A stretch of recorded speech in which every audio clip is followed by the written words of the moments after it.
A widow in eastern Pennsylvania sold a dusty brass lantern for $12 at a yard sale last autumn. It had a cracked globe, a twisted wire bail, and a soot-blackened chimney that she almost threw out before the buyer asked for it. He drove 90 minutes that morning specifically for that lantern, having seen it in a blurry photograph her grandson posted the night before. 3 weeks later, the same lantern, untouched, sold through a specialist auction for $2,200. The family had cleared the shed to make room for a riding mower. This is not a coincidence. The most valuable oil lanterns sitting in American attics, barns, and basements right now are specifically the ones that look like the junk people drag to the curb on bulk pickup day.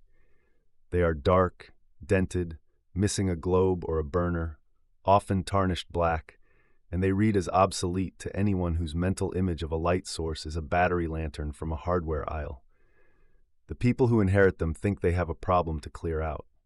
The people who know what they are looking at think they have a window that is closing, and the wrong people learn about that gap too late.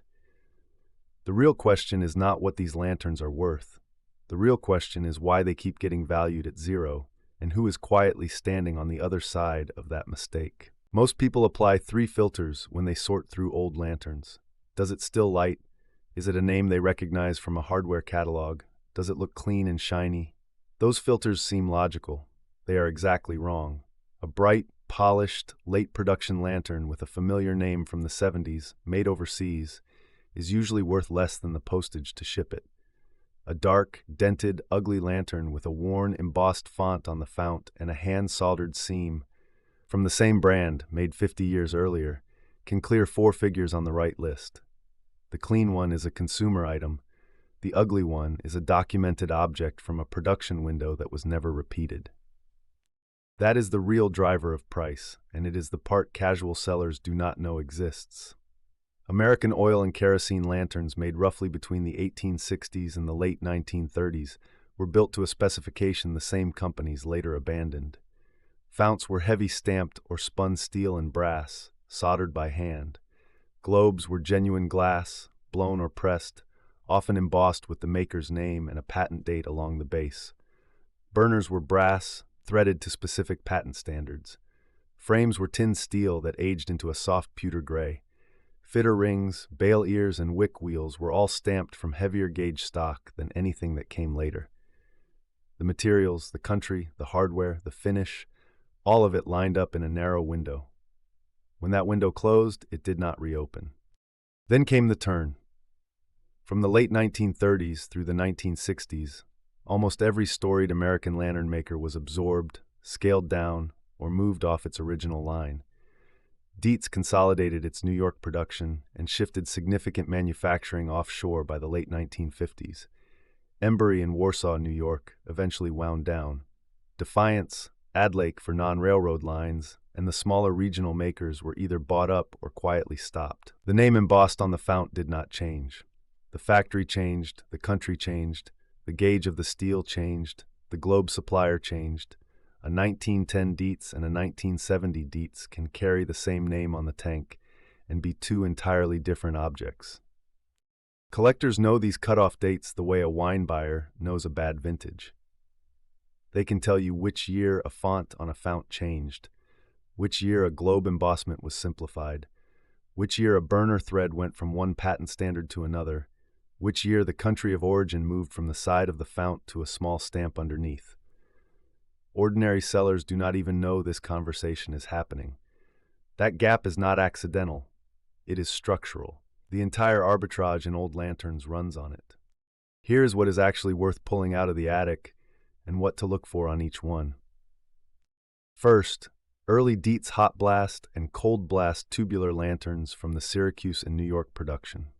Look at the fount for the embossed model name, the patent dates, and the city. Look at the globe for the matching Dietz embossment along the base ring, the loft logo, and the patent line. Honest, unrestored examples with the original globe, original burner, and original bail in models like the early number 2, the number 8 Air Pilot, and the Victor sit firmly in the hundreds, and the scarcer variants climb well past that. Second, railroad lanterns with a verified railroad marking. The fount, the frame, or the globe is stamped or etched with the initials of a specific railroad. Pennsylvania Railroad, New York Central, Baltimore and Ohio, Union Pacific, Santa Fe, and dozens of smaller lines all mark their hardware. A tall globe railroad lantern with a cast or etched road name on the globe and matching markings on the frame is a different category of object entirely.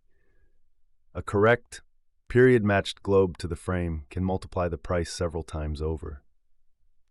Third, Adams and Westlake, known as Adlake, railroad and inspection lanterns. Look for the Adlake name cast or stamped into the frame and burner, the model designation, and the original tall globe. The reliable and the Caro models in honest condition with the right globe are reliable finds. Sellers who replace a chipped original globe with a modern reproduction destroy most of the value in the transaction. Fourth, Embury lanterns from Warsaw, New York, particularly the Air Pilot, the Lucky Light, and the Supreme. Embury used distinctive frame shapes and stampings. An honest Embury with the original embossed globe and an unrestored frame is the kind of lantern that disappears into a collection within days of being listed correctly. Fifth, Defiance Lantern and Stamping Company products out of Rochester, New York. Defiance ran for a relatively short window, and the surviving examples in good condition are fewer than the larger names suggest.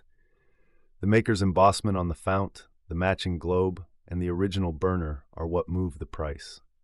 Sixth, early brass nautical and ship lanterns from American makers like Perco, Perkins Marine, and the older Wilcox Crittenden line.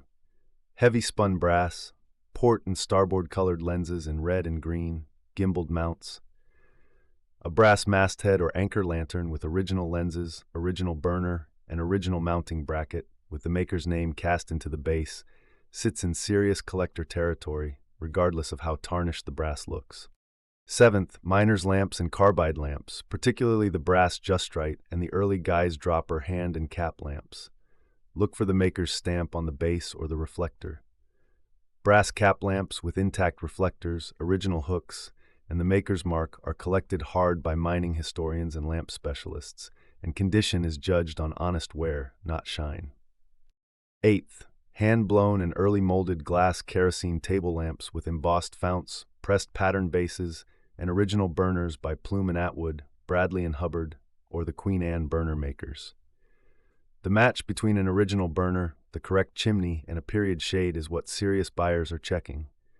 A pretty mixed parts lamp from a flea market is a decorator piece. A correctly matched period lamp is a collectible. Ninth, Aladdin kerosene mantle lamps, especially the early models from the 1910s and 1920s with the brass founts, the original mantles, and the correct matching shades. Aladdin used model designations that collectors track precisely. A model 6, 8, or 11 in honest condition with a period shade and the original burner is a quietly traded object that almost never appears in a thrift store priced correctly. 10th, advertising and short-line railroad lanterns with embossed globes for small or defunct railroads. These are the ones that catch nothing on the first glance and clear the most on the right list. A short-line road that operated for 20 years in one state with a globe etched or cast with its initials can outprice a major road lantern of the same type. Sellers who photograph the lantern without rotating the globe to read every side of the embossment leave most of the money on the table. This is where sellers lose the most. It is not that they picked the wrong lantern, it is what they do to the right one before they sell it. They polish it. They run the brass through a buffing wheel. They scrub the tin frame with steel wool. They wipe the soot off the embossed globe. They spray the burner with a brass cleaner. They replace the cracked original globe with a shiny reproduction. They throw the burner away because it does not work. They make it pretty for the listing. And in doing that, they destroy almost everything a collector is paying for. The collector is not buying it to light. The collector is buying it as a documented object. The patina on the tin, the honest tarnish on the brass, the soot inside the chimney, the worn paint inside the fount, all of it is the evidence of authenticity. A polished lantern is a story that cannot be verified. An untouched lantern is a record. The other thing that doubles, sometimes triples, the price is the original globe and the original burner matched to the frame.